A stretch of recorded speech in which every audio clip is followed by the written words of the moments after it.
Em uma campanha eleitoral, cada palavra, imagem e posicionamento podem mudar rumos, gerar crises ou aproximar os candidatos das pessoas.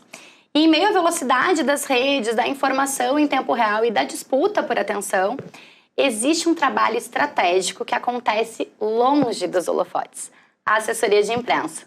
Vamos falar mais sobre isso?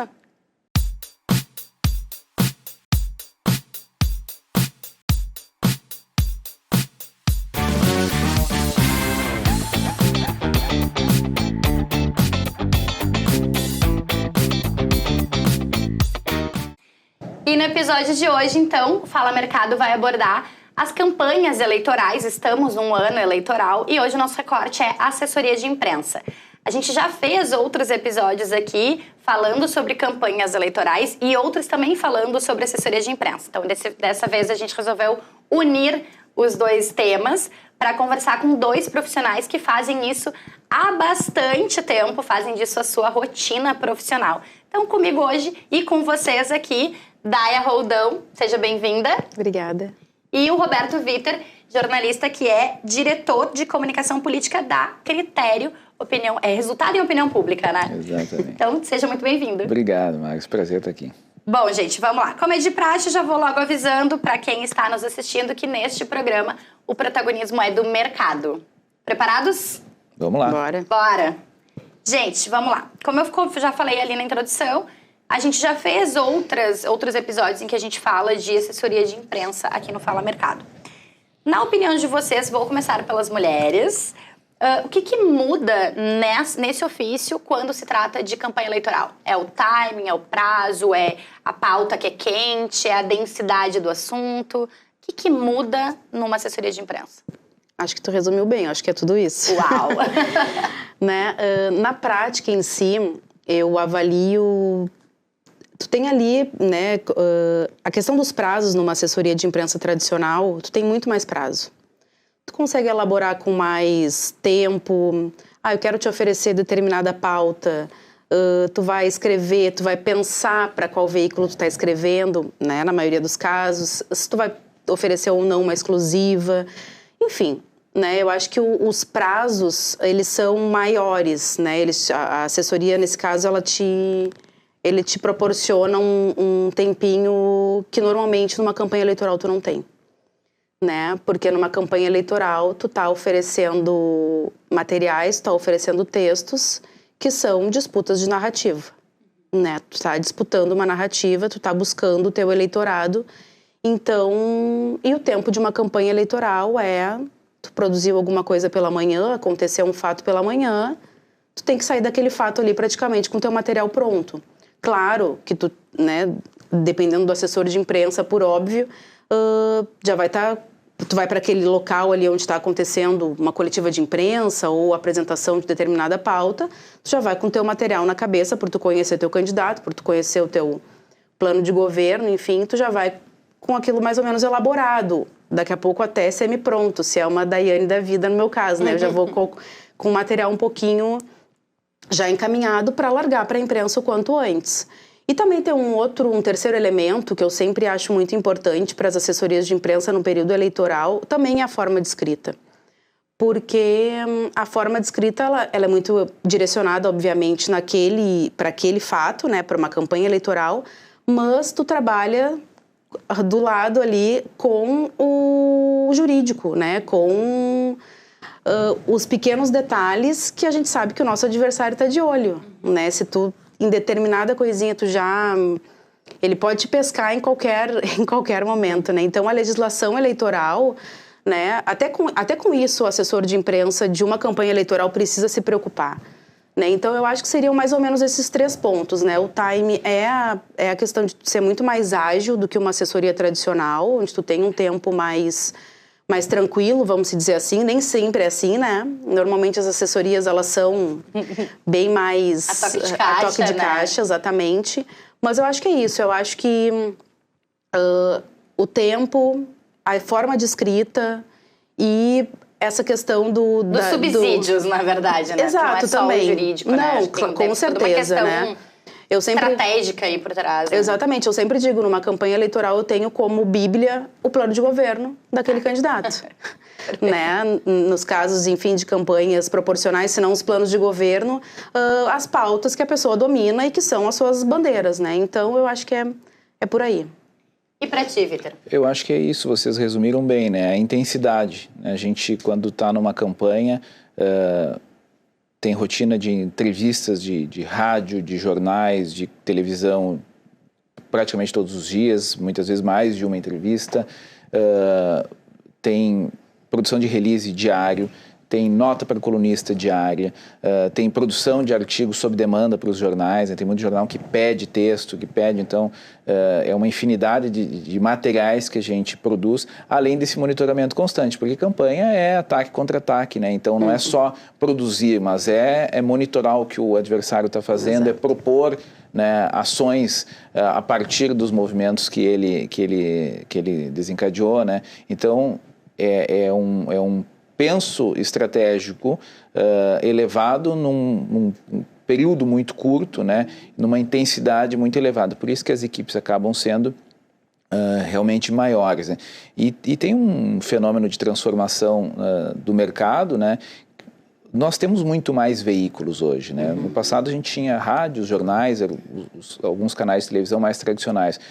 Hoje a gente tem uma infinidade de canais, entrevista para canal de YouTube, entrevista para portal de Instagram, né? Portal forjado no Instagram, mas que migraram para sites, para blogs, enfim, né?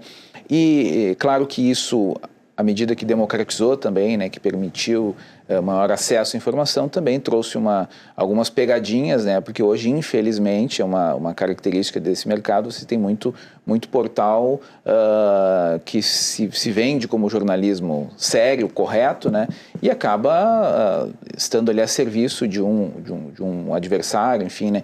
Então, a gente também tem que ter uma atenção redobrada para entender o perfil do portal, para ficar mapeando o que é que pode vir de pegadinha de lá, como é que a gente...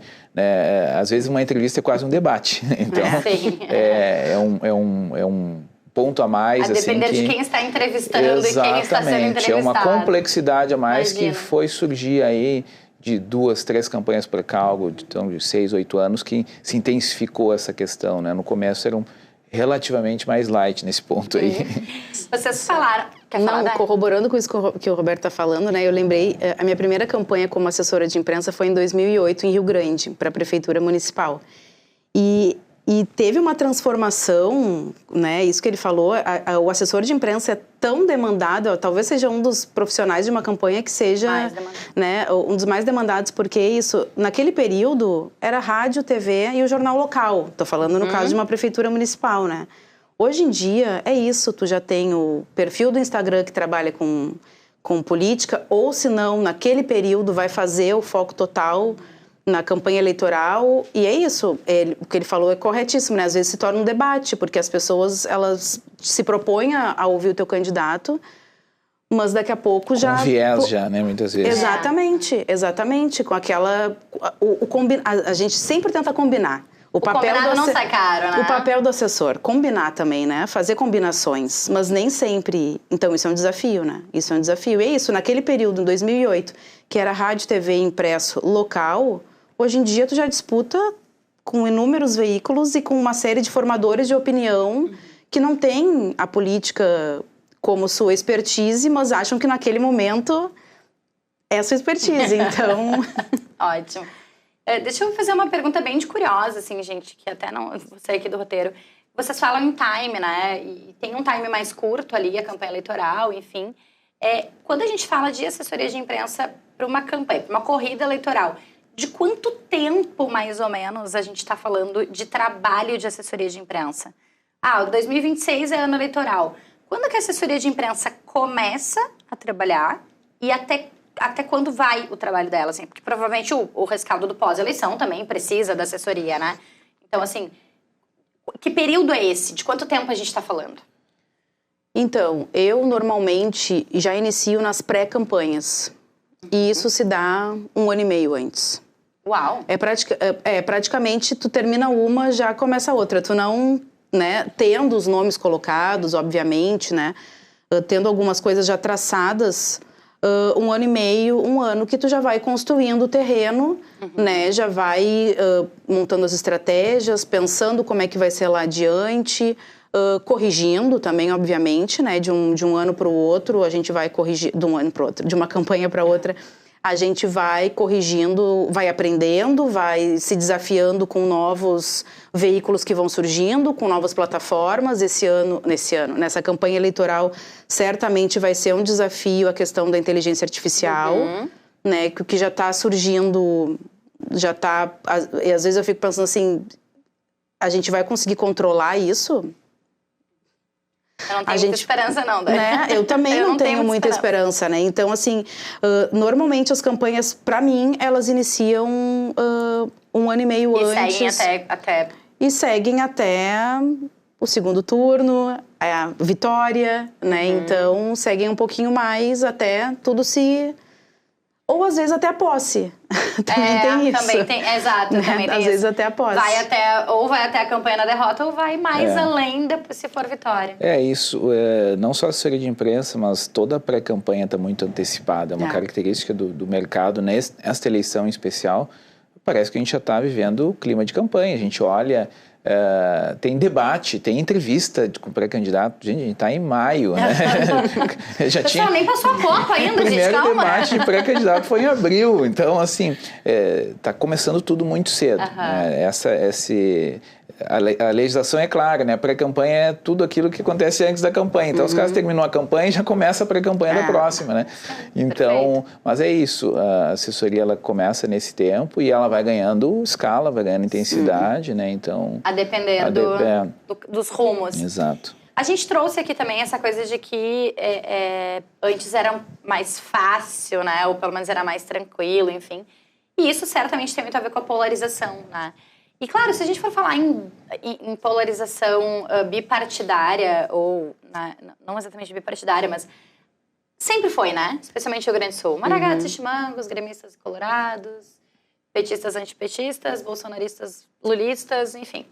Vocês acham que essa polarização, que evidentemente, até como o Vítor trouxe, assim, dos últimos, 6, 8 anos, que se acentuou ainda mais acirradamente, mudou a forma de fazer assessoria de imprensa? Eu acho que mudou, sim. Mudou consideravelmente, principalmente pelo surgimento desses outros portais. E tem uma outra questão que é um pouco mais delicada, pouca gente fala, mas enfim, acho que é uma verdade também, é que na própria imprensa tradicional isso acabou deixando os brios dos jornalistas um pouco mais, né, mexidos, né? Então, assim, eu acredito que a imparcialidade ela foi diminuindo um pouquinho, é um pouco mais sutil nos grandes veículos, né? É um pouco mais sutil, mas existe, né? Então, a gente também não pode fechar os olhos para isso, tapar o sol com a peneira, porque é um movimento que existe, a gente tem, né, não só não é só no site, não é só nos pequenos jornais, não é só nos pequenos programas, nas rádios de menor audiência que está acontecendo isso, também está acontecendo nos veículos um pouco mais tradicionais, né? Um ou outro profissional com um pouco mais de viés, enfim. Então, mudou um pouco a característica, sim, né? A gente percebe isso, mudou em todas as atividades, a gente tem isso, é algo mais presente na nossa vida, né? A população passou a discutir muito mais política, né? Muitas vezes antes era restrito ao período de campanha eleitoral, hoje isso é uma pauta permanente, né? A gente sabe, é chavão já dizer isso, mas é uma constatação. Todo mundo sabe o nome dos ministros do Supremo, mas ninguém sabe o nome dos jogadores que estão na Copa agora, né? Então mudou isso. Esse chavão, mas é verdadeiro, mudou, né? Então, assim, a gente está acompanhando mais e, evidentemente, que isso, na minha concepção, particularmente, acredito que mudou. E para ti, Daya? Para mim também, eu acredito muito e ainda trago uma questão assim, né? Como o Roberto falou, né? Da questão da imparcialidade do jornalismo. A gente sabe que para mim, os veículos de comunicação, algumas linhas editoriais deixaram os veículos um pouco bastante previsíveis, na verdade, né? Quando a gente está, né, muito na prática, assim, quando a gente está fazendo um texto, parece que esse texto, tu vai entregar, mas ele já está sendo interpretado. Ele já nasceu com um texto interpretado, porque independente de para quem tu vai entregar esse texto, né? As antipatias e simpatias a gente já sabe. Já estão Sabe, postas, né? a gente já sabe, assim, que não vai um telefonema insistindo, né? Um telefonema explicando. Então, eu acho que isso, as linhas editoriais de alguns veículos fazem com que o material, o trabalho do assessor de imprensa já seja pré-julgado, julgado antes mesmo de ser enviado. Sabendo que existe aquela pauta, ele já é... O que também é papel de todos os veículos, né? A gente respeita suas linhas, então... Mas isso também eu vejo que as assessorias de imprensa, elas acabam dedicando uma energia para um gerenciamento de crise, para um gerenciamento de fatos, enfim, que a gente poderia estar dedicando a alguma outra área da assessoria de comunicação, né? Buscando entrevistas, enfim, embora nesse período a gente seja muito demandado também, né? Sim, As entrevistas vêm até nós. Né? Mas eu concordo com isso, sabe? Eu acho que as linhas editoriais, elas cumprem o seu papel, nós cumprimos o nosso papel, mas o debate da polarização tá dado, né? É nós contra eles. Hoje em dia independente do lado, né? Exatamente, independente do lado. E até tem os veículos hoje mais identificados com o lado e outro. Exatamente, aí que eu queria chegar. Extremamente legítimo. O mercado se movimentou dessa forma, né? Existem nichos de mercado hoje bastante criados, inclusive de audiência. Então, se eu estou na campanha da direita, eu vou falar mais com os portais de direita, ali é o meu canal de vazão de narrativa, se tu tá fazendo para a esquerda, mesmo que é, na verdade, uma intenção de fidelizar o teu eleitor, porque tu vai falar com aquela bolha. Isso, estrategicamente, sem nenhum problema, né? Eu ia mesmo. fazer uma analogia com os... Ontem a gente falava sobre, assim, jornalistas, por exemplo, que se identificam, que divulgam o seu time do coração. Ok, não deixam de ser jornalistas e optam por fazer um jornalismo partidário, né? Ou seja, vou falar apenas sobre o meu time do coração. O mesmo vale para a política, porque hoje a gente já tem esses portais identificados, não só portais, os veículos como um todo, os canais como um todo, que são mais identificados e, assim, e tudo bem. Tu trouxe, Marcos, um exemplo que eu ia até abordar isso, porque a gente já participei de campanha de clube de futebol há pouco tempo. Exatamente isso. Tu tens os influenciadores, os jornalistas identificados. Então, a tua campanha acontece naquele mercado. Quando a gente está falando de pregar para os convertidos, que muita gente às vezes critica isso, uma estratégia de campanha eleitoral. Tá pregando para o convertido, tá falando para os teus... Mas eu preciso também alimentar os meus, né? Claro, eu preciso também alimentar eles. Dar argumentos para que eles me defendam, né? Lógico, gente. Eu acho que tudo bem. uma ação estratégica do plano tático que se compõe por uma assessoria de imprensa é justamente essa. Então, eu mapeei quais são os veículos que são mais simpáticos ao candidato ou enfim, ao espectro político que eu estou atuando, e eu vou dedicar uma energia também para abastecer esses caras aqui, vou cuidar do meio e também vou me comunicar com os do outro lado, porque nesse jogo, né, os de direita também entrevistam os de esquerda e vice-versa. E a gente precisa furar as bolhas, né? É isso. Claro. A gente precisa alimentar os nossos, mas a gente precisa furar as bolhas, porque só com os nossos a gente sabe que a gente não se elege, então a gente precisa furar as bolhas. É isso. Muito bom. Os veículos tradicionais ajudam nisso, né? A furar as bolhas, é bem... Esse é o papel deles hoje. E influenciar os famosos indecisos, né? Sim, acredito eu, né? É isso aí. Então, antes da gente continuar o nosso papo aqui, que eu já tô vendo que eu não vou conseguir fazer todas as perguntas, porque, né, está rendendo muito. Preciso lembrar a nossa audiência que esse é um programa de oferecimento da Corsã. O Rio Grande do Sul avança no maior ciclo de investimentos em saneamento da sua história. Com quase 2 bilhões já aplicados, são 545 quilômetros de novas redes e mais de 1 milhão de pessoas beneficiadas. A Corsã está transformando cidades, protegendo rios e levando qualidade de vida para todos. Obras que mudam o presente e garantem o futuro. Corsã, há 60 anos cuidando do que sustenta a vida. Gente, existe todo tipo de campanha eleitoral, né? A gente está falando da assessoria de imprensa, para quem a gente conversa. Mas vamos olhar um pouco também para quem precisa emitir esta mensagem, né? E aí vai o trabalho dos assessores. Porque existe todo tipo de campanha eleitoral do ponto de vista do seu objetivo, especialmente, né? Então, existe a campanha eleitoral, por exemplo, que define ideologias, né? Vamos reforçar a ideologia. E existe a campanha política, a campanha eleitoral, aliás, que é para ganhar popularidade. De repente, até uma estratégia, se falou muito nisso, né? Dos próximos anos, das próximas eleições, enfim. O que define, dos bastidores, vamos falar, né, da assessoria, o que define as pautas que ganham essas prioridades, né? Minha estratégia é a minha ideologia, ou a pauta do governo, né? As minhas defesas, ou não? É realmente algo mais a longo prazo? O que define essas prioridades de pautas? Vamos lá. Eu acho que a gente tem que olhar primeiro, né? Se a gente está falando de uma eleição majoritária, uma eleição de governo, né? Vamos usar exemplo governo, Senado, Câmara e Assembleia, né, porque a gente está numa eleição nesse nível, né, em 2026.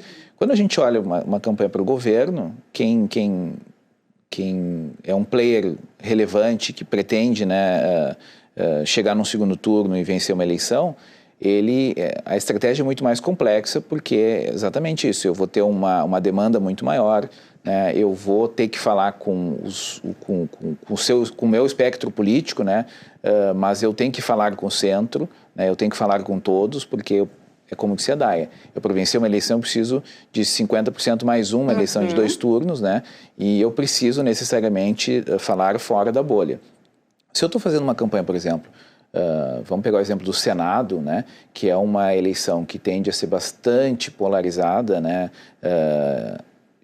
e até mais falada do que nunca, né, essa eleição para o Senado aqui, eu vou pesar muito mais a mão, né, nesse lado ideológico, né, vou falar um pouco mais porque talvez por uma estratégia, imagino que um senador no Rio Grande do Sul se elege com 21, 22, 23% foram os últimos eleitos ali. Então, se eu tenho uma bolha de 30%, ali eu quase resolvo a minha vida ali, né? Esse aqui foge daqui, foge dali, múltiplo voto daqui para lá. Mas ali eu tenho um ambiente relativamente confortável para trabalhar, né? Então, eu vou pesar muito mais a mão no ideológico. E se eu estou fazendo uma campanha de deputado, aí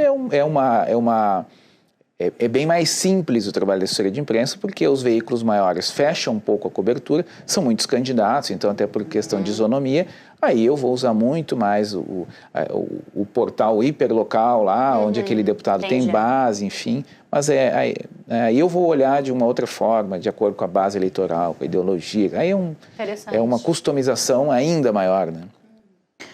Eu concordo também com o Roberto e também levo por um outro lado também, né? Eu acho que tem que ter um equilíbrio entre as duas, na verdade, né? Entre a ideologia e a popularidade. O que acontece? Hoje em dia, com a questão das dancinhas, das redes, tu pode trabalhar com a tua questão ideológica, né? E trabalhar com pautas que para ti são caras, que são importantes, que tu aborda normalmente no teu dia a dia, que tu conversa com o teu eleitorado a partir de determinadas pautas específicas. Mas hoje em dia, se tu não fizer algumas coisas que têm o viés popular, tu tá lascado, infelizmente, sabe? Porque hoje em dia as pessoas, elas se alimentam muito pelas redes sociais, né? Ganham popularidade pelas redes sociais ou daqui a pouco por alguma pauta, daqui a pouco também importante, séria, que a leva dentro de um patamar que a faz, né, ter essa popularidade, exatamente, viraliza essa popularidade, enfim, que foge também das redes sociais. Mas existem muitos políticos, por óbvio, que pegam os seus... eles preferem, às vezes, a minha concepção, obviamente, trabalhando na política, né? Que eles preferem, às vezes, não comprar essas pautas mais populares ou esses jeitos mais populares e daqui a pouco até perder algum tipo de eleitor, né? Mas seguir na sua trajetória daquela forma e etc., do que manter esse equilíbrio. Cabe a nós, assessores de imprensa, tentar, né, equilibrar isso. As pautas ideológicas, né, o que a gente pode tratar um pouquinho mais sério do que e equilibrar para essa questão popular. Eu acho que hoje esse equilíbrio ganha uma eleição, na verdade. Eu acho que hoje esse equilíbrio faz com que, ou dá muitas chances, né, para que o caminho seja de sucesso. É quase como, assim, às vezes tem que dançar conforme a música. Exato. Jogar o jogo. Eu acho que o que a Daia falou até me despertou a intenção de abordar um outro tema até que que não está certamente no nosso script aqui, mas é um pouco de essência, né? Eu tenho evidentemente a intenção de conquistar a simpatia das pessoas, né? Mas as pessoas votam em pessoas, então Exatamente. eu acho que qual é o nosso desafio também é compreender a essência do candidato e despertar, né? Ou melhor, mostrar, né? O que há de mais belo naquela essência, o que daquela essência vai despertar conexão com as pessoas, né? Eu acho que isso é um pouco da publicidade também, o papel da publicidade, do marketing na campanha, mas a gente também pode fazer na assessoria de imprensa, porque a gente está ali produzindo discurso, está produzindo textos assinados, enfim, né? A gente precisa olhar também para esse lado e ver aquilo que, né, como a Daia abordou corretissimamente, né? Eu não posso também ficar violentando o meu candidato, né? Tem gente que tem uma trajetória, que tem um jeito de fazer política, né? Que tem uma crença política e a gente também não deve, né, enquanto profissional, ferir isso aí. Legal, interessante. Eu quero também fazer uma outra pergunta que é bem de curiosidade, assim. Do lado de quem é veículo e que não cobre eleições, né? Vamos deixar muito claro isso. Mas a gente cobre o quê? A vida dos jornalistas envolvidos nas eleições, né? O assessor de imprensa, nessa coisa do cuidado que tem que ter com o seu candidato, de não violentá-lo, de não feri-lo, mas de alertá-lo para alguma onda aqui, pode ir por ali, vamos seguir uma tendência aqui, vamos... Enfim, o assessor de imprensa... ele vira um cuidador, né? Ele vira A gente fala muito, assim, eu, particularmente, tenho algumas imagens, tanto de amigos quanto de profissionais que eu sigo, que a gente brinca assim, esse aqui ele era o sombra do fulano, esse aqui foi o sombra do ciclano, porque o assessor de imprensa, ele tem meio que essa coisa meio babá, meio cuidador, meio protecionista... Tem um pouco isso, assim, é só a impressão de quem tá de fora ou realmente vocês precisam meio que carregar os seus candidatos no colo, assim, né? Eu acho que tá na essência de quem trabalha com assessoria numa campanha eleitoral ou assessoria política. O assessor de imprensa, ele tem esse cuidado, né? Ele tem o cuidado se na hora da gravação a gravata do seu assessorado tá torta ou não, se o cabelo tá, se a mulher, o batom... sabe? Além do cuidado da fala, do cuidado da preparação, eu acho que faz parte também do trabalho esse cuidado, né? Não é um puxa-saquismo, muito pelo contrário, é um cuidado mesmo, é isso, exatamente isso que tu falou. É uma relação de parceria, de fraternidade e amizade que a gente constrói. A gente estava falando aqui, né, um pouco antes de chegar eu e a Daia, né? A gente se cruzou já em campanhas também. E a gente fica amigo dos assessorados Suponho também. eu que de lados diferentes. Mas a gente fica amigo das pessoas, né? Cria uma relação, porque tu te reúne o dia todo, tu viaja, vive a vida da pessoa ali durante um tempo, então... a gente também consegue construir relações muito, muito legais. E assim, até de intimidade, né? Porque vocês escrevem por eles, muitas vezes vocês respondem por eles, vocês têm todo acesso à agenda deles. Isso acaba influenciando, inclusive, numa agenda pessoal, né? Que vocês precisam ter pelo menos a informação, não necessariamente acompanhá-los, mas... assim, cria ali um canal mais aberto, né, suponho. Não, exatamente, é isso. Como o Roberto falou, a gente viaja, como tu falou agora, a gente escreve... tem relação com a família, a gente, né, tá quase 24 horas junto, a verdade é essa. Então, uma campanha eleitoral exige isso. Então, e eles também têm cuidado com a gente. Não dá pra dizer que não. Eles também têm cuidado com a gente, né? Tu te alimentou, tu bebeu água, tem tudo isso, né? E o mesmo cuidado é recíproco, na maioria dos casos é muito recíproco. Ainda mais pra vocês que já estão nessa estrada há alguns anos, né? Gente, vamos falar um pouquinho, a Daia trouxe, por exemplo, a questão da inteligência artificial, né? O Vitor trouxe a questão de mais disseminação de portais, de canais de comunicação. Vamos falar um pouquinho das redes sociais. Assim. Vocês entendem nesse papel de assessora de imprensa que as redes sociais, elas diminuíram, aumentaram a atuação da assessoria de imprensa ou ela só transformou a assessoria de imprensa?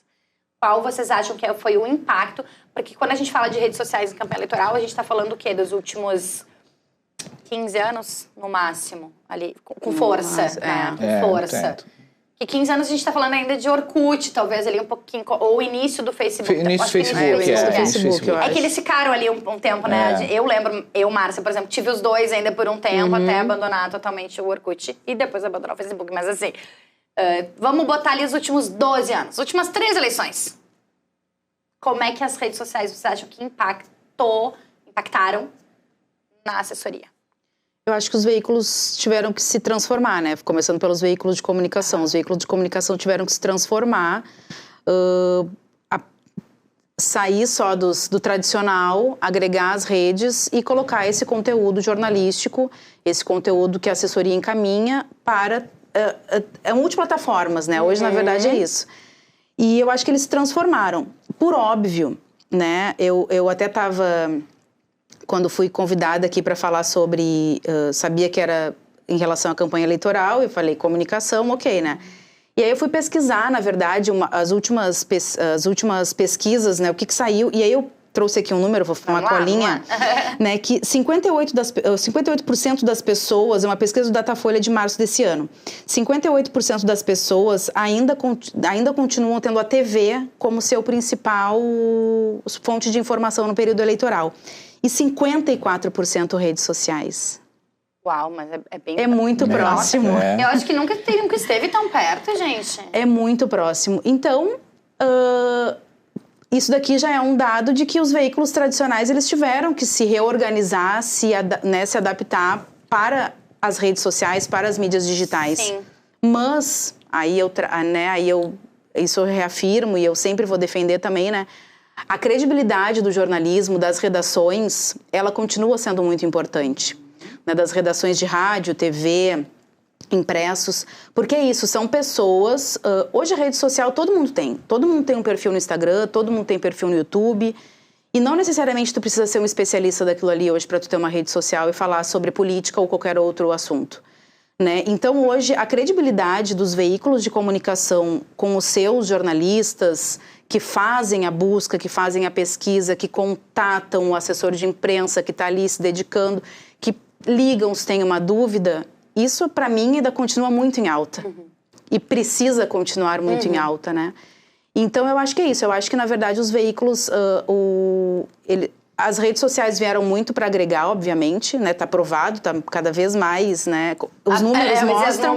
Contra fatos não há argumentos, né? A matemática não aceita desaforo. Os números mostram, mas é isso, eu acho que foi uma transformação.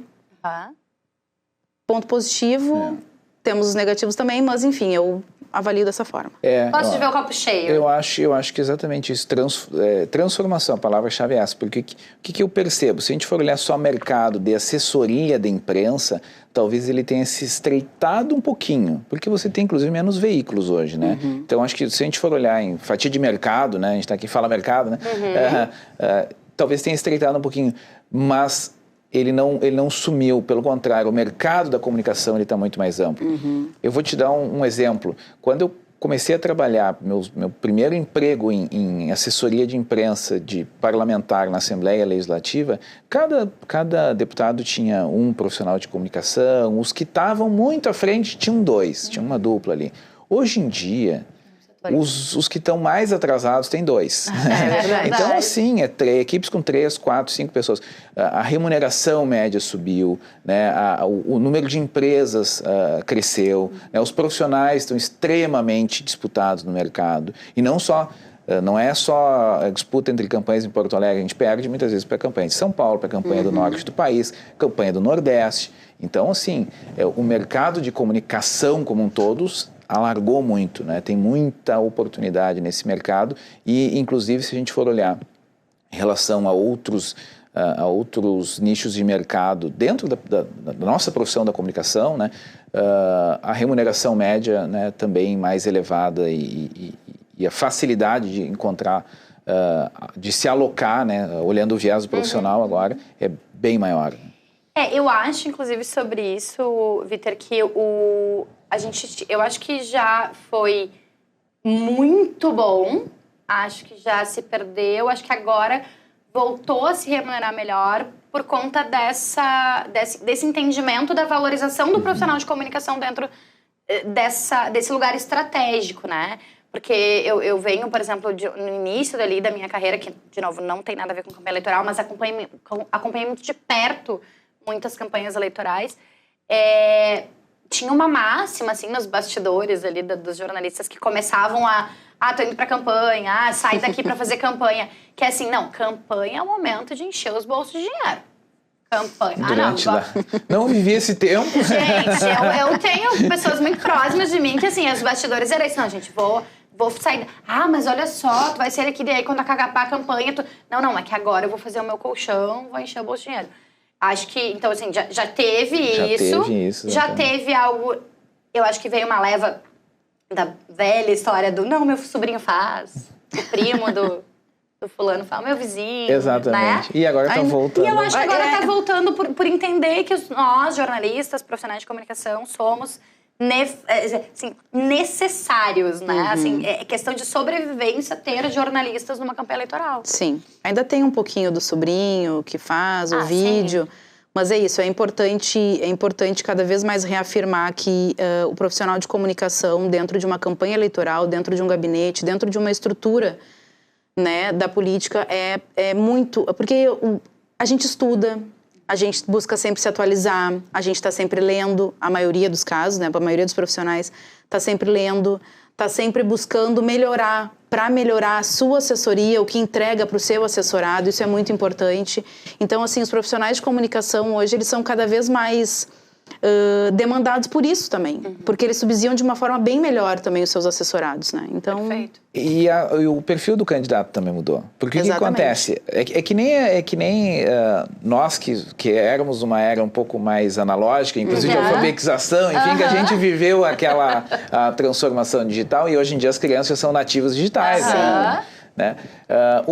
A maioria dos políticos hoje, também, a maioria não, mas bota aí 30%, 40%, eles já são políticos nativos digitais, do ponto sob o prisma de que esse cara sempre fez campanha no Instagram, esse cara se elegeu não esse pelo Instagram. Chegou, é verdade, esse momento chegou. Mudou, então tem uma leva de políticos hoje digital influencer. Não, uma leva importante. Eu vou dizer, um número significativo. Muitos, então transformou nossa matéria-prima transformou, então transforma o profissional do mercado. Agora estou pensando aqui, especialmente por exemplo, as campanhas de deputados ali, que é uma galera mais jovem, obviamente, talvez o Senado um pouco mais velhos e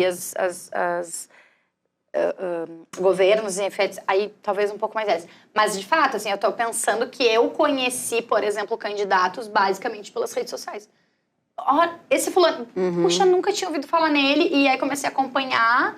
E aí, inclusive, me tornei até eleitora de alguns, assim, que eu conheci pelas redes sociais. Porque é isso, eles são nativos digitais, é verdade. Isso que o Roberto também falou me lembrou de uma experiência própria, né? Eu sempre fui a jornalista do textão.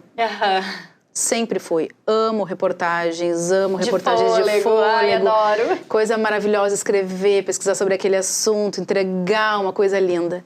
Com as redes sociais...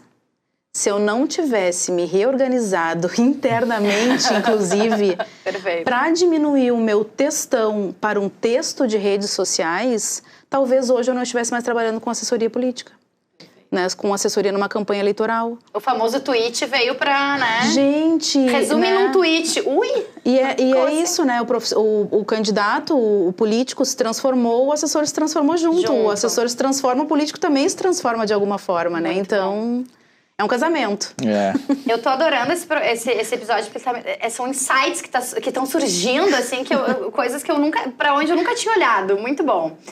Gente, depois de viver, vamos falar um pouquinho de bastidores aqui, que é o que, na verdade, a nossa audiência adora, tá? Vocês vivem, então, os bastidores das campanhas eleitorais há bastante tempo aí. O que vocês acham, do ponto de vista de quem está por trás, o que vocês acham que as pessoas não sabem sobre uma corrida eleitoral dentro da comunicação política? Vamos falar o que pode ser divulgado. Sim. Só o que pode ser ir pro ar, gente. Vai dar, enquanto eu penso. Peguei ele A batata agora. quente, vamos jogar as batatas aqui. Não, eu acho que talvez as disputas internas saudáveis, Aham. né? Eu não posso dizer também que não existem as que não são saudáveis, né? E qualquer campanha que me disser que não existe vai crescer o nariz. O que para mim são as disputas saudáveis e que existem muito, né? Por exemplo, nós temos ali uma grande equipe, né? Formada por núcleos, por coordenações. Existe uma disputa daqui a pouco, que para mim considero as disputas saudáveis, entre a opinião do marqueteiro. Daqui a pouco o marqueteiro quer uma coisa. Daqui a pouco a coordenação política quer outra coisa. E daqui a pouco o candidato quer outra coisa. Ótimo. Isso realmente é algo que não vai pro grande público. Sabe, o que tu faz? Eu não sou marqueteira, não tô com essa batata, então, tipo assim, eu sou, né, mais operacional, beleza, mas eu vejo, eu acompanho, né, muitas vezes também já acompanhei em essas... E agora o que a gente faz? Eu acho que essas pequenas não, né? Porque tem muita coisa em jogo, mas que essas disputas, o público não tem ideia, o eleitor não tem dimensão. Daqui a pouco a gente sempre escuta, né? Porque se matam, não sei o quê. Não, eu felizmente, vou dizer que nunca participei de campanhas onde as pessoas se matavam internamente. Ou se isso aconteceu, verdadeiramente não passou despercebido, assim.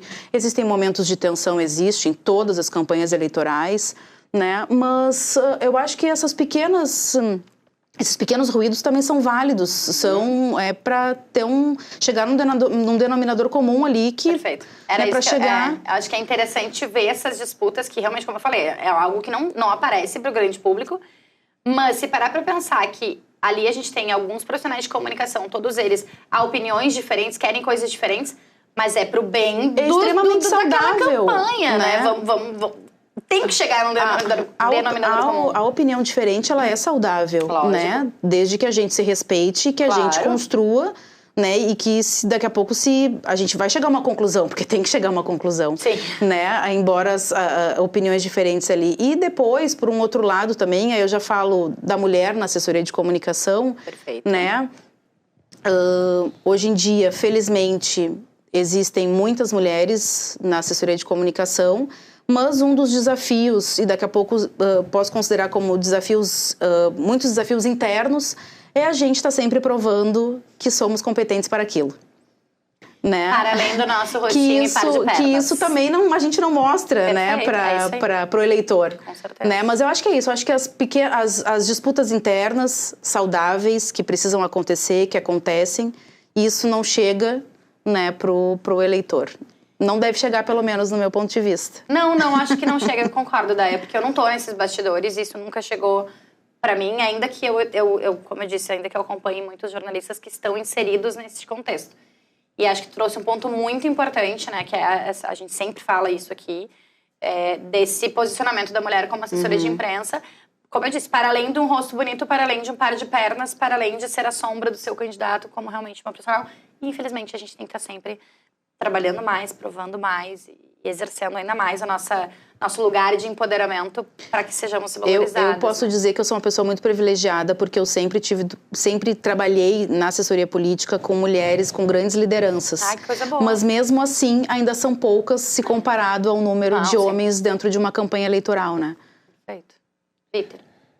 Eu acho que talvez tenha uma coisa que mesmo alguns profissionais, né, que atuam já em campanhas desconhecem, que existe um compartimento de informação mesmo. Então, assim, muitas vezes a gente acha que todo mundo numa campanha sabe tudo e as informações estrategicamente são distribuídas, às vezes. Esse grupo sabe um recorte, esse grupo sabe outro recorte, até para proteção de vazamento de estratégia, enfim. Eu acho que isso é pensando assim no que... Porque hoje em dia todo mundo sabe tudo também, né? Os bastidores. Todo mundo acha que sabe tudo, né? Não, eu digo no ponto de vista dos bastidores, assim, né? E aí, às vezes, a gente vê as pessoas analisando e falam, mas, meu Deus, que erro isso, por que fizeram aquilo? Às vezes é jogo, tá dentro do script. É para dar essa confusão mesmo, né? Vamos deixar achar que eu tô indo por aqui, eu tô indo por aqui. Acho que tem isso, sim, também, né? Um pouco desse... É quase como no futebol lá tem o treino secreto, né? Portões fechados. Portão fechado, tem isso aí também na política. Acho que isso é um pouco do que até a turma muitas vezes reclama numa campanha, né? Tem muita reclamação também em campanha, claro. né? Vocês acham que a reclamação é só de eleitor? Não. Falta alinhamento, porque não disseram. Não tem que saber tudo a todo momento. Muitas vezes tem coisas que realmente tem hora para serem ditas, né? E locais, e momentos, enfim, né? Então... Tem uma coisa muito legal também dos bastidores, que aí falo, né? Eu acho que o Roberto também vai concordar com isso, que é assim... As assessorias, elas se conversam. Elas podem estar em lados opostos, mas as assessorias se conversam. Como tu falou, né? Eu e o Roberto, a gente já teve em lados opostos, numa campanha municipal, e a gente se cruzava muito, sabe? E tá aqui, hoje estamos aqui debatendo um tema importantíssimo e nunca brigamos, e eu nunca briguei com, nenhum tipo de assessor, enfim, independente se for assessor de comunicação ou não, as assessorias se conversam, mesmo dos lados opostos, e isso é muito saudável, isso é muito legal. Cada um com suas estratégias, cada um com seus segredos, cada um, né? É belo ponto, né? Mas deixa que os importante. Adversários sejam os nossos candidatos, né? Exatamente. O debate são as ideologias, são as propostas que cada um apresenta, é o que cada um quer oferecer, né, para a sociedade, enfim. Mas as assessorias, elas... Os próprios candidatos também. Também, né? Os bastidores são muito divertidos também, sabe? Eu vejo a gente fazer, como coletiva, né? Como eu disse, a gente nunca cobre a campanha eleitoral em si, mas a gente cobre a cobertura, né? Então, assim, a gente já teve oportunidades muito legais, assim, de acompanhar, por exemplo, os bastidores de debates políticos. E é isso, assim, a gente olha quem tá atrás das câmeras, a gente vê ali, claro, que nos intervalos, seus candidatos se reúnem ali nos seus núcleos, nos seus... ajusta aqui, ajusta ali, alinha esse discurso aqui, pega esse dado aqui, enfim. Mas, por exemplo, antes de entrar nos debates, a gente vê os jornalistas conversando entre si, até porque muitos deles já se cruzaram, inclusive, do mesmo lado, né? Fazendo campanhas juntos, que daqui a pouco não estão mais, enfim, acho que é interessante deixar que os adversários sejam apenas os candidatos e não a gente que tá ali na labuta, né? Gente, infelizmente o tempo acabou. Eu tinha mais coisa, ainda mais agora que a gente entrou na parte dos bastidores, eu tinha muito mais perguntas pra fazer. Talvez a gente faça, de repente, uma parte 2 pra falar só de bastidores de campanhas políticas do ponto de vista de comunicação. Acho que pode ser muito legal a gente conversar sobre isso. Então, muitíssimo obrigada, como eu falei antes, foi um episódio muito esclarecedor do ponto de vista de dar luz a pontos que talvez a gente não, como a gente fala, o grande público não veja, mas o nosso mercado da comunicação precisa olhar para isso. Então, muitíssimo obrigada. Valeu, um prazer. Obrigada. E para vocês que ficaram com a gente até aqui, muito obrigada pela companhia, muito obrigada pela audiência. Aqueles nossos pedidos, lembretes, cartilha final. Curte, comenta, compartilha e te inscreve no canal. Ativa o sininho do YouTube para ele te avisar sempre que tiver conteúdo novo. E aqui no Fala Mercado sempre tem. Eu te espero semana que vem. Tchau, tchau.